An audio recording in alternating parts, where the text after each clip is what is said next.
This is the VOA Special English Development Report.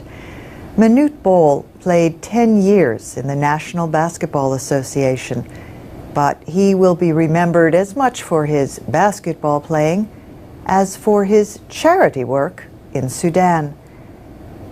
He died June 19th from kidney failure and a rare and painful skin disorder.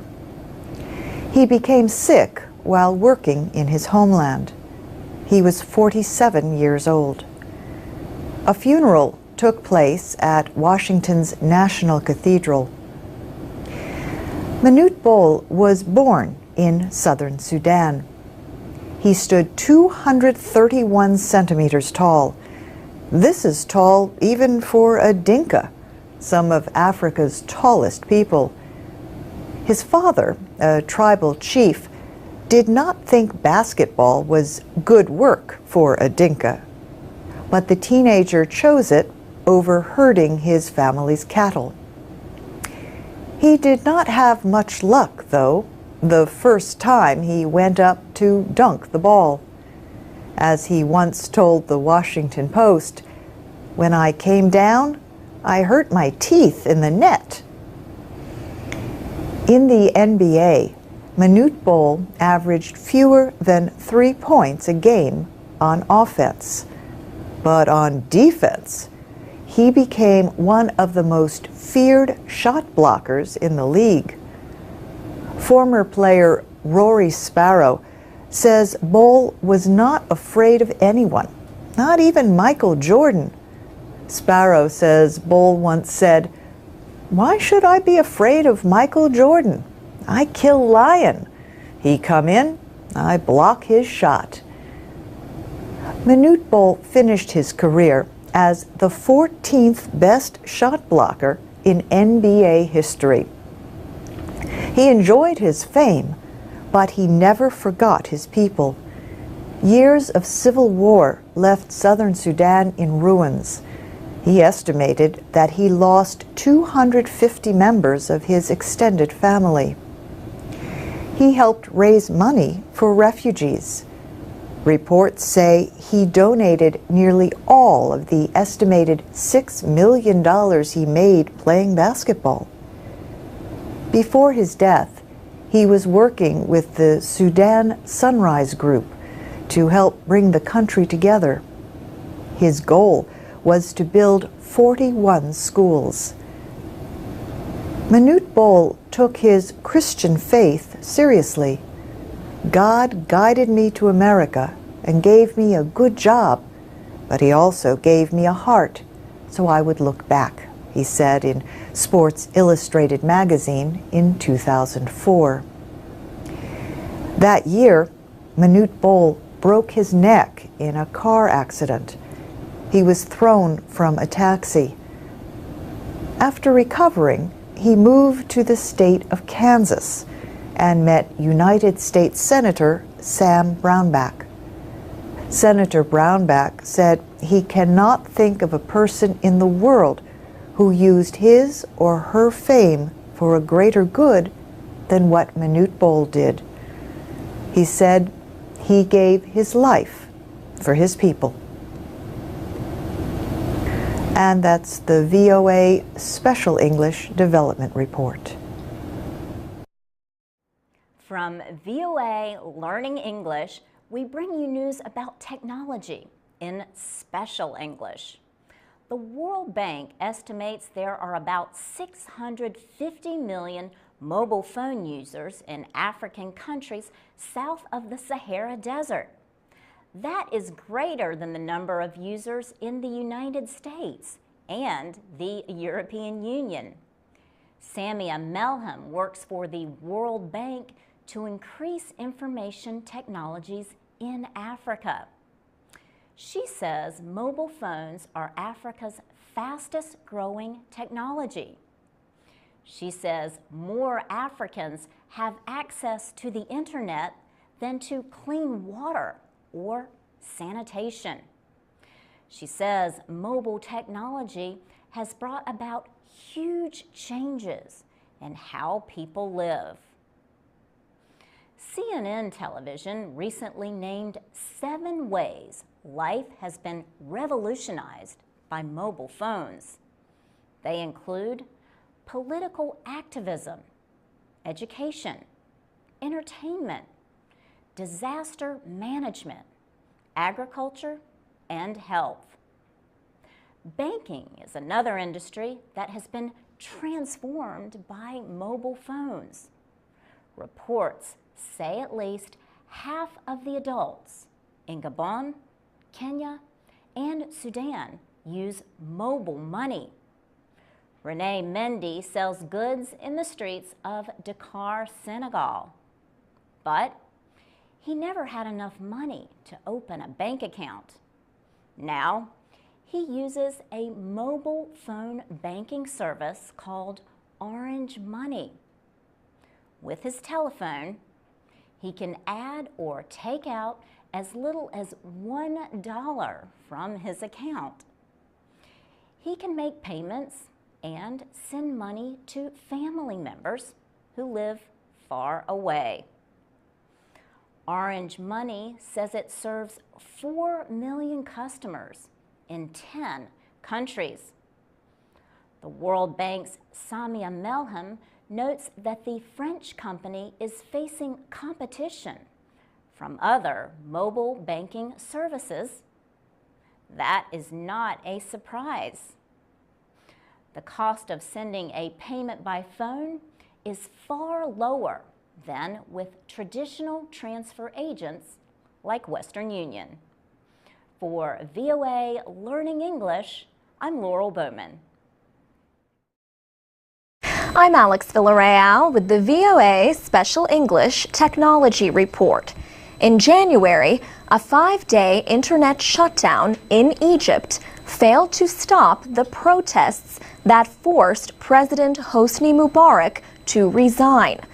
But it raised a technical question. Just how were Egyptian officials able to shut down internet service in their country? Craig Labovitz is chief scientist at Arbor Networks, an internet security company in the American state of Michigan. Mr. Labovitz says the internet is not as indestructible as people might think. He says there are points where the flow of computer traffic can be restricted. Mr. Labovitz says his researchers tracked the internet shutdown in Egypt as it was being carried out. He explains that in Egypt, internet users connect to the outside world through a small number of providers with international links. He said there are 100 or more providers within the country, domestic providers. But there really are only 4 providers that have links to the external world. And there are an even smaller number of data centers where the fiber optics cross Egypt. So only a handful of machines need to be shut down to have this kind of disruption. News reports suggested that the fiber optic links for those networks are all housed in the same building. Could a similar internet shutdown take place in the United States? Craig Labovitz says that is less of a possibility because of a larger number of internet providers and data centers. Still, the recent shutdown in Egypt has raised new concerns about a proposal in the United States Congress.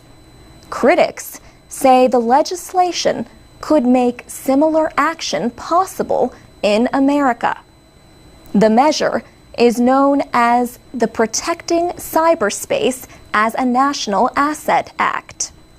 Senator Joseph Lieberman of Connecticut first proposed the bill last June. Supporters say it would help protect the country's economic and national security from cyber attack. It would give the president the emergency power to shut down or seize parts of the nation's internet in the event of a major threat. Critics say the bill would give the president too much power. Some people call it the kill switch bill, an easy way to shut off the internet. They say the government could use it to censor the web and control the flow of information. For VOA Special English, I'm Alex Villarreal. Transcripts, MP3s, and podcasts of our reports are at voaspecialenglish.com. And we're on Facebook at VOA Learning English.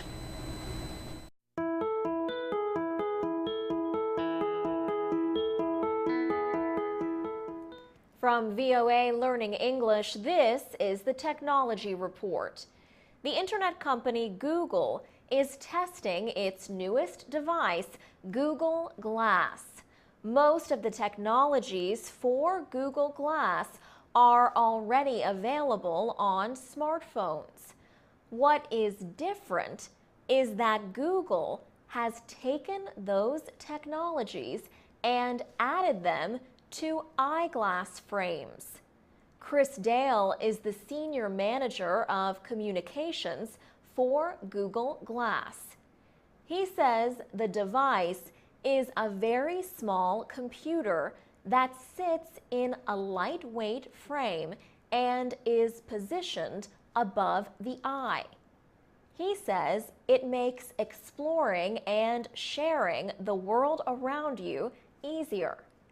The glasses have a tiny video screen and camera that connect wirelessly to the internet through Wi-Fi, a smartphone, or a tablet computer. You can make and receive calls, send and receive texts, take pictures, record video, or search the web. You control Google Glass using your voice and a touchpad on the right temple arm of the frame.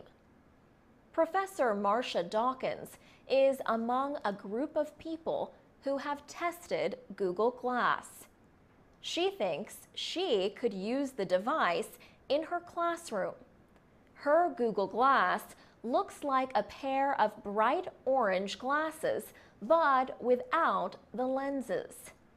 There is a tiny rectangular glass at the top right corner. She has been recording videos while biking. She has also been able to talk to her sister in Thailand. But not everyone is excited about Google Glass. Some are concerned about risks to privacy. They say the device will make it easy to video people without their knowledge. There are also concerns about the use of facial recognition technology. Google says it will not approve the use of such applications. The company says it is still testing Google Glass and hopes to make it available by early next year. For VOA Learning English, I'm Alex Villarreal.